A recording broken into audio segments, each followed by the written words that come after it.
नमस्कार दोस्तों, एशविन्स take talk में आपका स्वागत है।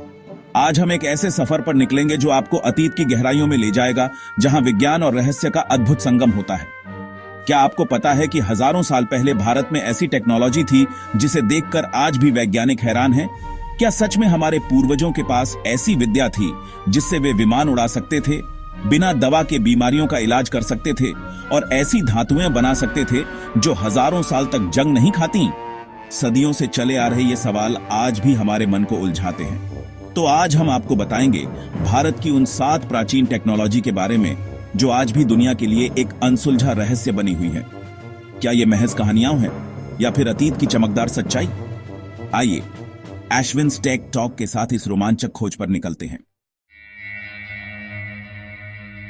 दोस्तों, आपने रामायण में पुष्पक विमान का नाम तो सुना ही होगा, लेकिन क्या आप जानते हैं कि हमारे प्राचीन ग्रंथों में वैमानिक शास्त्र नाम की एक पूरी किताब है जिसमें उड़ने वाले विमानों के डिजाइन और संचालन का विस्तार से वर्णन है। ये कोई साधारण किताब नहीं है दोस्तों। ऋषि भरद्वाज ने इसमें 32 प्रकार के विमानों का जिक्र किया है, जिनमें से कुछ तो ऐसे थे जो आज के हवाई जहाजों से भी ज्यादा आधुनिक लगते हैं। कल्पना कीजिए, हजारों साल पहले जब दुनिया में कहीं भी उड़ान भरने का विचार तक नहीं आया था, तब हमारे पूर्वज विमानों के बारे में इतना कुछ कैसे जानते थे।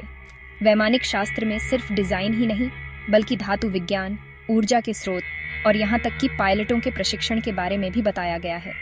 ये किताब बताती है कि विमान गुरुत्वाकर्षण के प्रभाव से मुक्त होकर कैसे उड़ सकते हैं, जो आज भी वैज्ञानिकों के लिए एक अबूझ पहेली है। क्या सच में हमारे पूर्वजों को एरोस्पेस टेक्नोलॉजी की इतनी गहरी समझ थी? ये सवाल आज भी वैज्ञानिकों को उलझाता है और इस रहस्य को सुलझाने के लिए आज भी रिसर्च जारी है। दोस्तों, आज हम प्लास्टिक सर्जरी को एक आधुनिक चिकित्सा पद्धति मानते हैं, लेकिन क्या आप जानते हैं कि हजारों साल पहले भारत में प्लास्टिक सर्जरी का ज्ञान मौजूद था?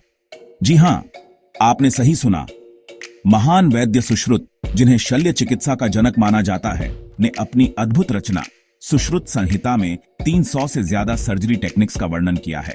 यह कोई साधारण किताब नहीं थी दोस्तों। सुश्रुत संहिता में नाक की प्लास्टिक सर्जरी, मोतियाबिंद ऑपरेशन, पेट की सर्जरी और यहां तक कि दिमाग की सर्जरी का तरीका भी बताया गया है। सुश्रुत ने 125 से भी ज्यादा सर्जिकल उपकरणों का आविष्कार किया था, जिनमें से कुछ तो आज भी इस्तेमाल किए जाते हैं। कल्पना कीजिए, हजारों साल पहले जब दुनिया में चिकित्सा विज्ञान इतना विकसित नहीं था, तब भारत में इतने जटिल ऑपरेशन कैसे किए जाते थे? यह हमारे पूर्वजों के ज्ञान और कौशल का जीता जागता उदाहरण है। आज दुनिया जिसे आधुनिक मेडिकल साइंस कहती है, उसकी जड़ें दरअसल भारतीय ग्रंथों में छिपी हुई हैं। सुश्रुत संहिता आज भी मेडिकल साइंस के छात्रों के लिए एक प्रेरणा स्रोत है। दोस्तों, क्या आप गणित के बिना दुनिया की कल्पना कर सकते हैं? शायद नहीं। और यह जानकर आपको हैरानी होगी कि जिस शून्य के बिना आज गणित अधूरा है, उसका आविष्कार भारत में हुआ था। जी हाँ, शून्य का आविष्कार भारत के महान गणितज्ञ ब्रह्मगुप्त ने किया था। ब्रह्मगुप्त ने ही सबसे पहले ऋणात्मक संख्याओं और शून्य के साथ गणितीय क्रियाओं का नियम भी बताया था। लेकिन सिर्फ शून्य ही नहीं, भारत ने दुनिया को दशमलव प्रणाली, बीज गणित, त्रिकोणमिति जैसे कई गणितीय सिद्धांत दिए हैं। आर्यभट्ट, भास्कराचार्य, महावीराचार्य जैसे अनेक भारतीय गणितज्ञों ने इस क्षेत्र में अपना अमूल्य योगदान दिया है। यह वही गणित है जिस पर आज की कंप्यूटर टेक्नोलॉजी, इंजीनियरिंग और विज्ञान की नींव टिकी हुई है। तो अगली बार जब आप गणित का इस्तेमाल करें, तो याद रखिएगा कि यह भारत की देन है दुनिया को। धातु विज्ञान, रहस्यमयी धातुओं का राज। दोस्तों, क्या आपने दिल्ली के लौह स्तंभ के बारे में सुना है? यह 1600 साल पुराना लोहे का स्तंभ है और इसमें आज तक जंग नहीं लगी है। कल्पना कीजिए, हजारों साल पहले जब दुनिया लोहे को सही से ढालना भी नहीं जानती थी, तब भारत में इतनी उन्नत धातु विज्ञान तकनीक कैसे संभव थी? दिल्ली का लौह स्तंभ भारतीय कारीगरों के कौशल का जीता जागता उदाहरण है। यह स्तंभ बताता है कि हमारे पूर्वजों को धातुओं का गहरा ज्ञान था और वे ऐसी धातुएं बना सकते थे जो सदियों तक खराब नहीं होती थी। वैज्ञानिक आज भी इस बात पर रिसर्च कर रहे हैं कि आखिर इस स्तंभ में किस धातु का इस्तेमाल किया गया था और इसे कैसे बनाया गया था। यह रहस्य आज भी अनसुलझा है। लेकिन एक बात तो तय है कि भारत में धातु विज्ञान का इतिहास बहुत पुराना और गौरवशाली है। दोस्तों, क्या आप जानते हैं कि जब दुनिया को यह भी नहीं पता था कि पृथ्वी गोल है, तब भारत के खगोलविदों ने यह जान लिया था?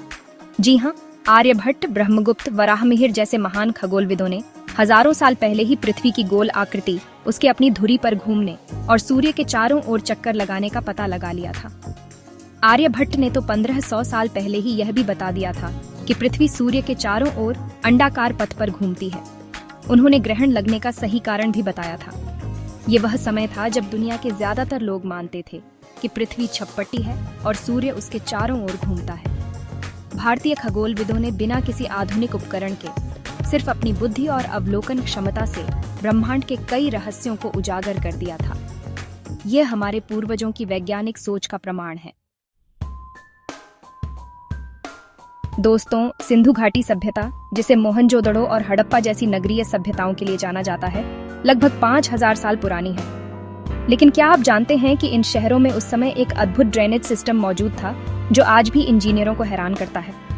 जी हाँ, मोहनजोदड़ो और हड़प्पा के घरों में शौचालय, नालियां और पानी के निकास के लिए पक्की नालियां बनी हुई थीं। सड़कों के किनारे नालियां बनी थीं और हर घर की नाली मुख्य नाली से जुड़ी हुई थी। यह पूरा सिस्टम इतना व्यवस्थित था कि बारिश का पानी भी आसानी से शहर से बाहर निकल जाता था। कल्पना कीजिए, हजारों साल पहले जब दुनिया के ज्यादातर हिस्सों में स्वच्छता का अभाव था, तब भारत में इतनी उन्नत जल निकासी व्यवस्था थी। ये सिंधु घाटी सभ्यता के लोगों की दूरदर्शिता और इंजीनियरिंग कौशल का प्रमाण है।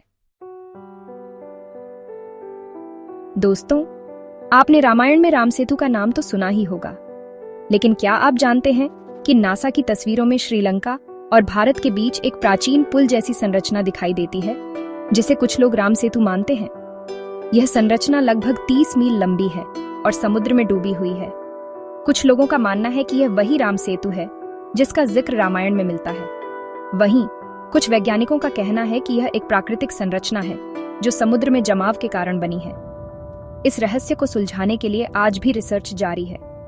अगर यह सच में राम सेतु है, तो यह मानव इतिहास की सबसे पुरानी और अद्भुत इंजीनियरिंग उपलब्धियों में से एक होगी। लेकिन अगर यह एक प्राकृतिक संरचना है, तो भी यह प्रकृति के अद्भुत कौशल का प्रमाण है।